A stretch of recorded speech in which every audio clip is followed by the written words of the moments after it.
Saudara-saudari yang dikasihi Tuhan, salam jumpa lagi dalam Inspirasi Rohani edisi hari ini, Selasa 16 Mei 2023, hari biasa pekan ke-6 Paskah. Marilah berdoa. Dalam nama Bapa dan Putra dan Roh Kudus. Amin. Saudara-saudari yang dikasihi Tuhan, inspirasi rohani hari ini diambil dari Injil Yohanes bab 16 ayat 5 sampai dengan 11. Dalam amanat perpisahannya, Yesus berkata kepada murid-muridnya, "Sekarang aku pergi kepada Dia yang telah mengutus aku, dan tiada seorang pun di antara kamu yang bertanya kepadaku, 'Kemana engkau pergi?' Tetapi benar yang kukatakan kepadamu adalah lebih berguna bagi kamu jika aku pergi. Sebab jikalau aku tidak pergi, penghibur tidak akan datang kepadamu. Sebaliknya, jikalau aku pergi, aku akan mengutus Dia kepadamu. Dan kalau penghibur itu datang, Ia akan menginsafkan dunia akan dosa, kebenaran, dan penghakiman. Akan dosa karena mereka tidak percaya kepadaku, akan kebenaran karena aku pergi kepada Bapa dan kamu tidak melihat aku lagi, akan penghakiman karena penguasa dunia ini telah dihukum." Demikianlah sabda Tuhan. Saudara-saudari yang dikasihi Tuhan, setiap orang pasti akan merasa bangga dan senang ketika di tengah kehidupan sosialnya ia mendapatkan suatu pencapaian yang memuaskan. Pencapaian di bidang apa saja, yang penting dapat membuat seseorang terkenal. Ketika kita mengejar popularitas, seseorang selalu ingin menjadi yang terbaik.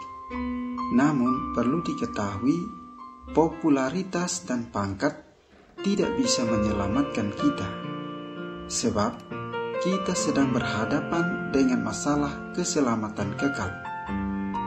Saudara-saudari yang dikasihi Tuhan, bacaan pertama menegaskan bagaimana caranya orang untuk bisa selamat.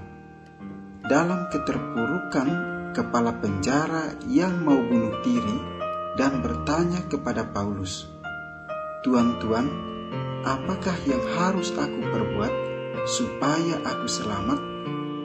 Maka Paulus menjawab, "Percayalah kepada Tuhan Yesus Kristus dan engkau akan selamat, engkau dan seisi rumahmu."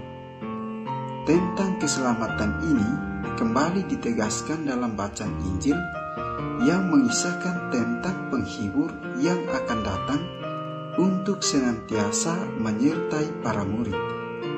Apa hubungannya penghibur dengan keselamatan? Yesus mengatakan penghibur yang akan datang itu akan menginsafkan dunia dari dosa. Inilah yang menjadi benang merah antara penghibur yang dijanjikan dan keselamatan. Orang yang selamat adalah orang yang tidak berdosa. Orang yang tidak berdosa adalah orang yang senantiasa percaya kepada Kristus dengan bantuan Roh Penghibur. Saudara-saudari yang dikasihi Tuhan, melalui bacaan-bacaan hari ini, Yesus memberikan suatu penegasan kepada para muridnya, agar para murid tidak gemetar dan takut ketika Yesus pergi meninggalkan mereka dari dunia ini. Sehingga Yesus mengutus Roh Kudus untuk bekerja dalam diri para murid, agar para murid dengan berani mewartakan kerajaan Allah di tengah-tengah orang banyak yang belum mengenal Yesus. Roh Kudus berhasil bekerja dalam diri kepala penjara beserta seisi rumahnya. Semoga Roh Kudus selalu bekerja dalam diri kita masing-masing, agar kita pun selalu hidup di jalan yang benar dan percaya kepada Tuhan Yesus Kristus sebagai Sang Juru Selamat kita. Marilah berdoa. Allah Bapa sumber kebahagiaan, dalam misteri Paskah Putramu mau diubah menjadi sumber hidup. Semoga karena pertukaran suci ini, kami Kau bantu dalam kehidupan sekarang, dan Kau antar ke dalam sukacita kekal. Demi Yesus Kristus Putramu, Tuhan dan Pengantara kami, yang bersama dengan Dikau dalam persatuan Roh Kudus, hidup dan berkuasa, Allah sepanjang segala masa. Amin.